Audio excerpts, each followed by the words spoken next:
let's be honest about it. I've been binge watching cattle ranching videos, but we're sheep farmers. What on earth is going on? Welcome everybody, it's Kathy. Glad to have you back. And as I mentioned, I have been watching a ton of videos about cattle ranching. But what does that have to do with us? We're sheep farmers from Ohio. Not exactly ranch country, and once again, we have, I think, 6 cattle. We're not exactly cattle ranchers either. But I'm getting a huge amount of great information from these videos. There's Faro Cattle Company out of Colorado, and Faro starts P-H-A-R-O. If you look them up, you'll find it on YouTube. There's also the guy who owns that is Kit Faro, K-I-T-P-H-A-R-O. He shows you some of his cattle. He gives talks at his ranch. He gives talks at and he's a speaker, honestly, around the world. Tons and tons of great information. Bring up his videos, start watching his stuff, and other great stuff will pop up. And then circling back, why are we watching this stuff? Because once again, at least I'm into sheep, not cattle. Well, let me tell you, if you are into sheep as well, where are you getting your information? Who's helping you make business decisions? There's tons of people who tell you the kind of stuff you should buy. There's tons of people who show you, this is my new cool ATV.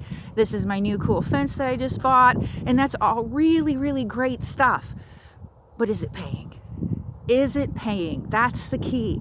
If this is a business, then we need to get information from people who are operating their farm, operating their herds and flocks as businesses, which it's going to sound a little mean, but cuts out the homesteaders and cuts out the hobby farmers. And there's nothing wrong with either one. I love it when people decide that they want to incorporate livestock in their lives, even if it's just in your backyard. You can do so much with a little bit of grass and a few sheep or some chickens or some geese. You'd be shocked at how many people with just a little bit of land can decide that their lives will be better with livestock and do something about it. So there's tons of opportunity there. But more where I'm going with this is when you get to a size or a scale that you want to start making money, that your main concern is profit, now you need to evaluate your decisions a little bit differently. And there isn't a ton of profit-based sheep channels out there. I mean, that's what ours is, but we're not exclusively sheep, as you know, if you watched us for a little bit. Anyway, there's not a ton of profit-based shepherding channels out there. So the next best thing that I have found is look at the cattle ranchers. The cattle ranchers who are talking about profit per acre. Go check them out. They have tons and tons of great information. I'm getting a huge amount of value out of it. Actually, I'm right in the middle of a video all about the chemistry of grass and why sometimes the grass has more energy in it than others. And to be honest, it's a little bit heavy on chemistry for me. I'm going to have to rewatch it to catch it all. But wow, is there a ton of great information. Look at the green. That's so awesome. We have had the last couple of days of pretty nice weather, and the grass is actually coming back through again, which is crazy, but really great, because we've had, I'd say like a month of snowtopia.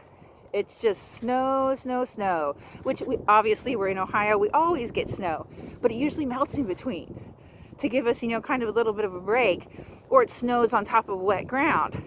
But this time, frozen ground, and oh gosh, 3 or 4 snows that just kept piling up. So we're working through that. Jason's at the hay sale this morning, hoping to get us some straw, which would be great. We've been hoping to get it for the past few weeks, but to tell you the truth, until the snow melts off, we can't get the trucks up the driveway. So, at least not to the barn where we need the straw. So now that we've had the melting, we're hoping to really capitalize on that.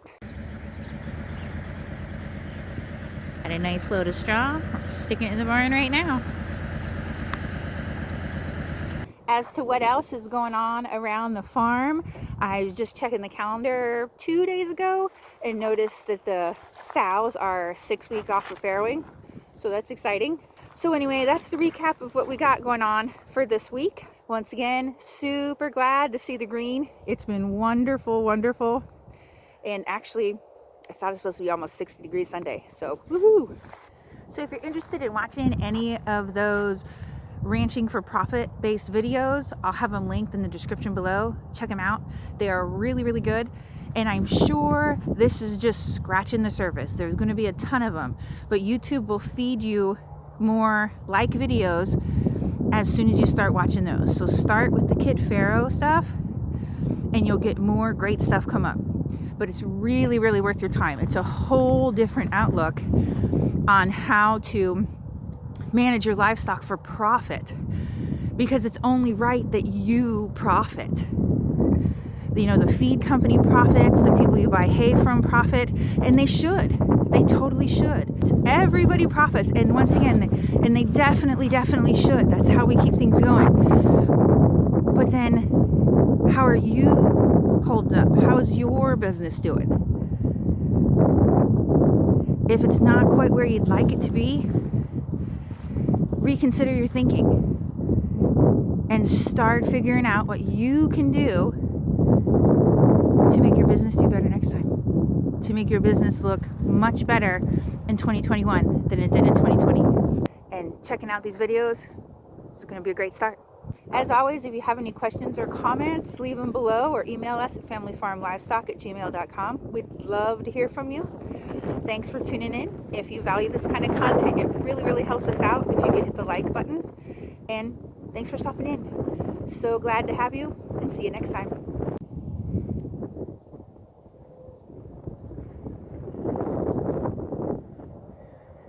And the dogs are up on that fence line.